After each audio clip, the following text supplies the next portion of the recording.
سلام رفقا، خیلی خوش اومدید با یه ویدیوی دیگه. امیدوارم که حالتون عالی باشه. خب بریم با هم کد جدید تب سواپ رو بزنیم واسه 31 تیر و 1 مرداد. همونطور که در جریان هستید من زیاد وقتتون رو نمیگیرم، فقط میخوام با هم دیگه به درآمد برسیم. همین. خب رفقا، همونطور که میبینید ما اینجا 2 تا تسک داریم. خب تسک اولی رو امتحان میکنیم، همون ارنان ایردراپ.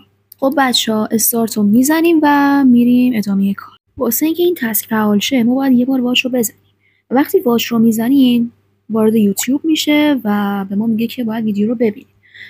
بار قبلم گفتم اما لازم نیست که ما ویدیو رو ببینیم. طبیعتا اولین باری که کد رو وارد میکنیم ارور میده و میگه چی؟ و میگه که چند دقیقه بعد تلاش کنید. چرا؟ چون باید این زمان این ویدیو بگذره. یعنی ما باید به تب سواپ اینو بفهمونیم که ما این ویدیو رو دیدیم. پس ما به اندازه تایم اون ویدیو ثبت میکنیم و بعداً تلاش میکنیم. حالا میخواد اون تایم 10 دقیقه باشه، 1 ربع باشه یا 5 دقیقه باشه، فرقی نمیکنه، باید صبر کنیم.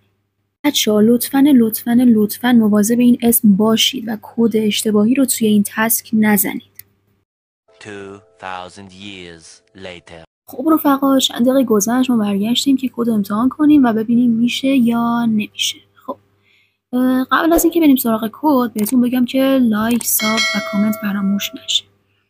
خب ارناپ ایردراپ رو باز میکنیم و کدمون رو اینجا مینویسیم، سابمیت رو میزنیم و تمام. تبریک میگم، نوش جونتون، 400,000 سکه در اختیارتون قرار داده میشه. تا ویدیوی بعدی، بدرود.